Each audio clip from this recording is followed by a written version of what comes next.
Halo teman-teman, berjumpa lagi dengan FF. Bukan belanja online, bukan game online, apalagi chat kalian nggak dibales padahal dia online. Karena FF adalah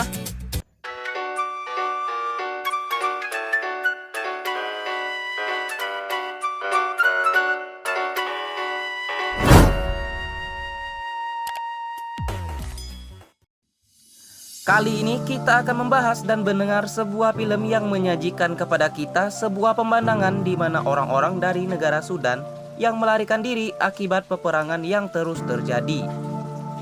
Setelah kabur, negara yang mereka tuju adalah Inggris. Namun sepasang suami istri ini harus kehilangan anaknya di perjalanan. Tentu saja duka yang mendalam dirasakan sang istri. Namun duka sang suami dirasa si istri tidak sedalam dukanya. Jarak pun terjadi antar suami istri ini, hingga muncul makhluk-makhluk mengerikan yang berasal dari leluhur mereka yang ikut ke negara Inggris. Bagaimana kisah lengkapnya? Nah teman-teman, santaikan diri kalian. Ayo kita mulai. Terlihat ada seorang ayah yang sedang membawa putrinya. Si ayah itu bernama Bol. Ada juga si ibu yang bernama Rial. Mereka dan orang-orang di sana seperti sangat buru-buru untuk pergi. Mereka pun sudah berada di sebuah kapal kecil di tengah lautan yang sedang menuju ke Inggris.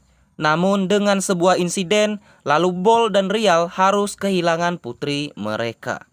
Dan inilah Bol dan Rial berada di sebuah kamar yang cukup kecil bersama ada satu juga keluarga lainnya. Ternyata itu adalah rumah susun yang digunakan untuk menahan para pengungsi yang kapan saja bisa dipulangkan ke negara mereka.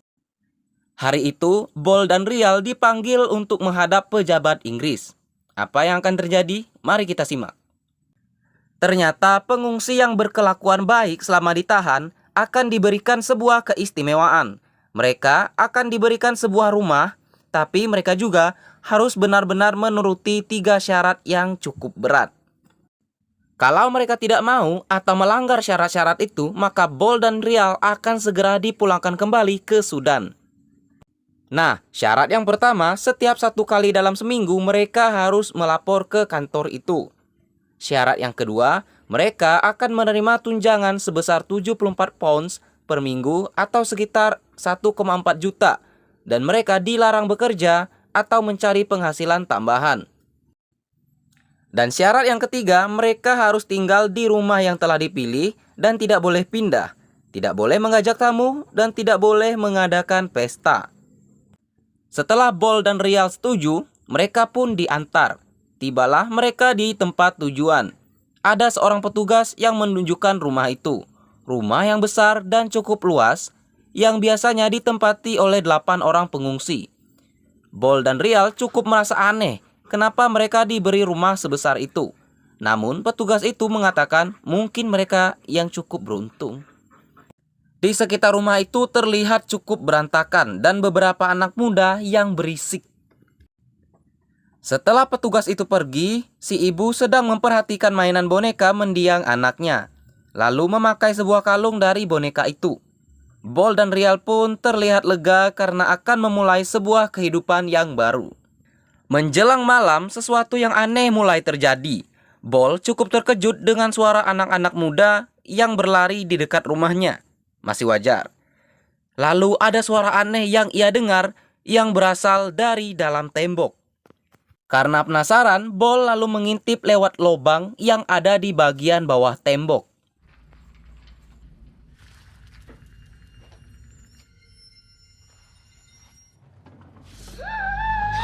Bol lalu memasukkan tangannya ke lubang itu. Namun itu hanya seekor kelelawar. Paginya, Bol sedang memperbaiki pintu rumah. Sedangkan si Rial memungut boneka anaknya yang sepertinya akan dibuang oleh Bol. Setelah itu, Bol akan pergi untuk memotong rambut. Ia pun menyapa tetangganya yang terlihat di depan jendela. Tapi tetangganya itu terlihat aneh.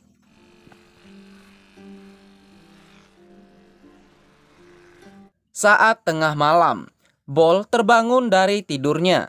Ia mendengar sesuatu dari lantai bawah. Bol pun mengikuti suara itu. Tiba-tiba di tembok itu tercipta sebuah lubang dengan sendirinya. Bol perlahan memasukkan tangannya lagi. Lalu ia menarik kabel di dalam lubang itu yang menyebabkan lampu rumah menjadi korslet. Di tengah kegelapan itu, Bol terus menarik kabel yang seperti tiada habisnya. Lalu di ujung kabel terdapat ada boneka anaknya.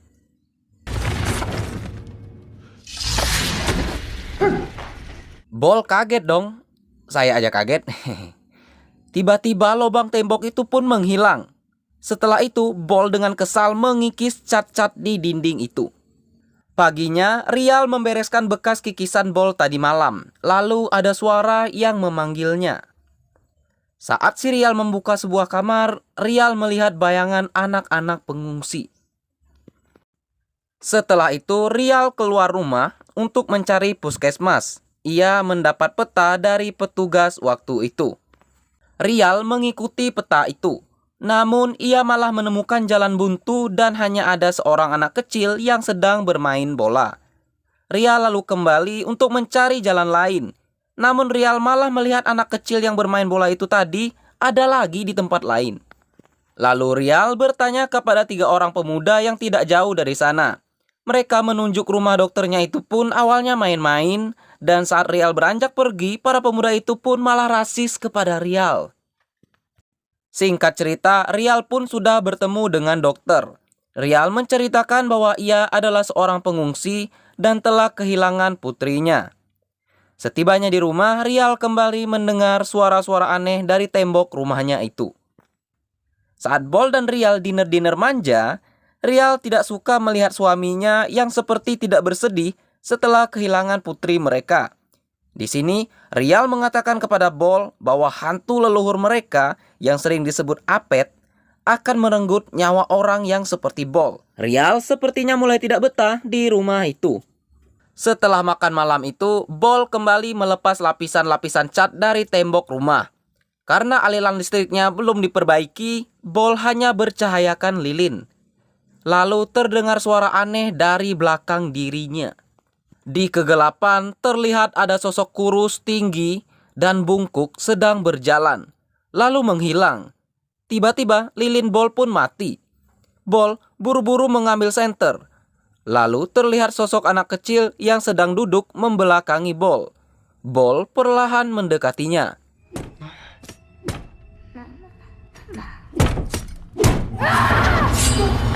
Sosok itu menyerupai si Nyagak, anaknya Bol. Lalu kembali menghilang ke arah tembok. Bol lalu berlari keluar rumah dan menyapa tetangganya yang masih saja terlihat sedang di jendela. Bol kemudian masuk ke rumah. Ternyata Rial juga sudah terbangun. Bol dengan perasaan yang sudah cukup kesal membakar semua baju-baju dan barang-barang yang mereka bawa dari negara mereka. Bol juga merebut kalung anaknya yang tengah dipakai oleh Rial. Walaupun Rial sudah mencoba menahan kalung itu, tetap saja dibakar oleh Bol. Esoknya Bol pergi membeli baju baru untuk Rial dan dirinya, serta membeli perlengkapan tukang untuk memperbaiki aliran listrik di rumah itu. Singkat cerita, seluruh lampu di rumah sudah bisa menyala. Bol dan istrinya lalu makan malam, tapi pandangan Rial kepada Bol seperti berisi kebencian. Rial mengatakan anaknya ingin bangkit kembali. Tapi Bol terus meyakinkan Rial bahwa mereka harus segera mengikhlaskan anaknya.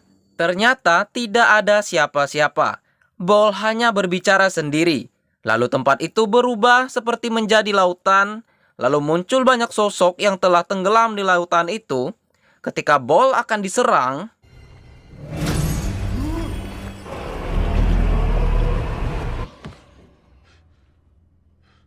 ternyata itu barusan hanya mimpi. Namun sosok menyeramkan itu kembali muncul di kehidupan nyata. Bol segera menekan kontak lampu. Ketika ruangan jadi terang, sosok itu pun sudah tidak ada. Lalu muncul lagi suara dari bagian ruangan lain. Suara itu terus memanggil-manggil. Bol mematikan lampu. Makhluk itu muncul lagi. Lalu Bol menyalakan lampu. Makhluk itu pun hilang lagi. Tapi muncul satu sosok yang menyerupai anak Bol. Sosok itu mematikan lampu. Muncullah makhluk itu berjumlah belasan. Dengan pisau, mereka sepertinya ingin membunuh Bol. Untung tangan Bol masih sempat menekan kontak lampu hingga mereka semua menghilang. Dengan tambah kesal lagi dengan sebuah palu, Bol lalu menghancurkan tembok-tembok itu. Esok pagi pun tiba. Bol pergi mendatangi petugas yang mengantarkan ia ke rumah saat itu. Bol meminta pindah dari rumah itu. Dia mengatakan bahwa di rumah itu terlalu banyak tikus. Tapi akhirnya Bol mengatakan bahwa rumah itu ada yang tidak beres. Para petugas di sana malah mengira Bol sudah tidak waras. Apalagi saat petugas itu datang dan melihat dinding-dinding rumah sudah pada berlobang. Rial juga mengatakan pada para petugas bahwa hantu leluhur mereka telah ikut ke sana.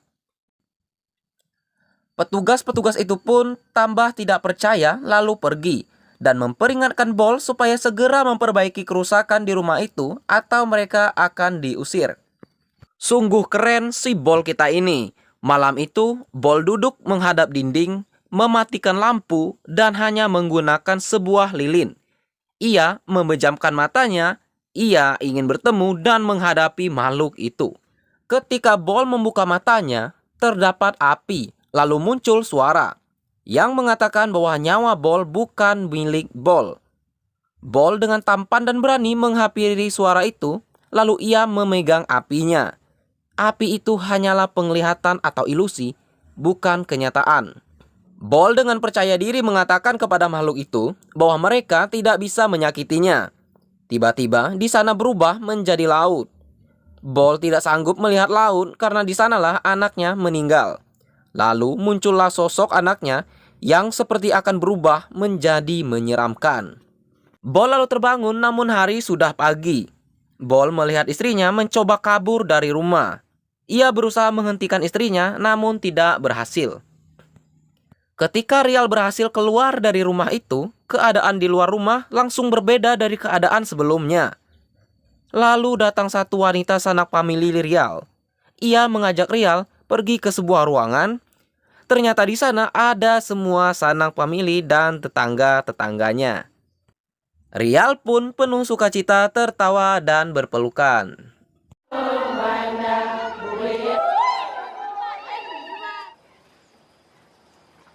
Eits, tunggu dulu.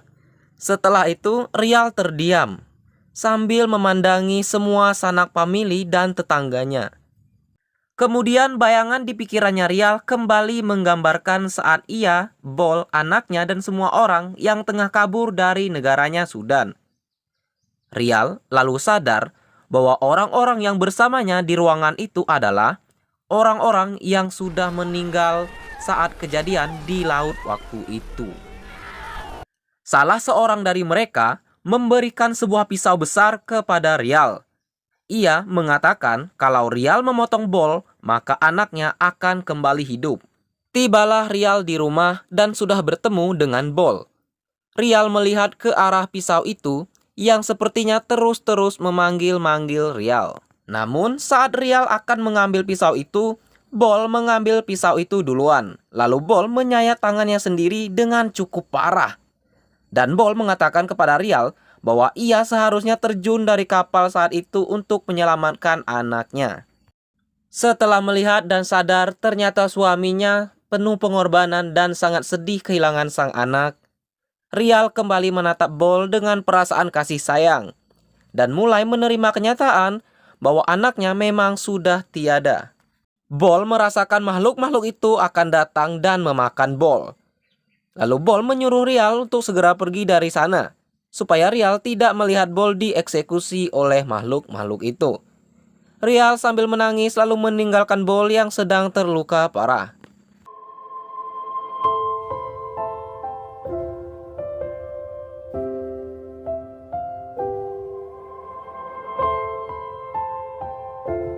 Muncullah pemimpin dari makhluk itu dari bawah lantai. Ia menarik Bol hingga terjatuh. Makhluk itu memasukkan tangannya ke dalam robekan yang ada pada tangan Bol.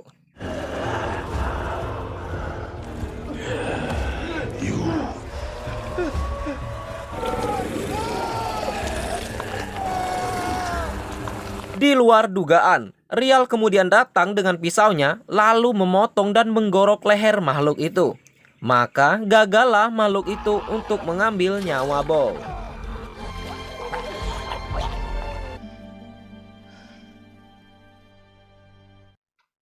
Di akhir film, terlihat beberapa petugas datang ke rumah Bol. Namun, tembok dan lantai sudah diperbaiki. Petugas pun kembali senang melihat dua keluarga ini. Bol dan Rial pun tetap tinggal di rumah itu. Bol dan Rial dengan bahagia menerima semua makhluk korban laut saat itu. Nah, teman-teman FF, itulah ringkasan singkat dari saya tentang film His House. Semoga ini cukup menghibur bagi kalian semua. Dan untuk penutupnya, saya akan memberikan sebuah kata bijak yang dilontarkan dari Bol. Follow you. Never live. They live with you. It's when I let them in, I could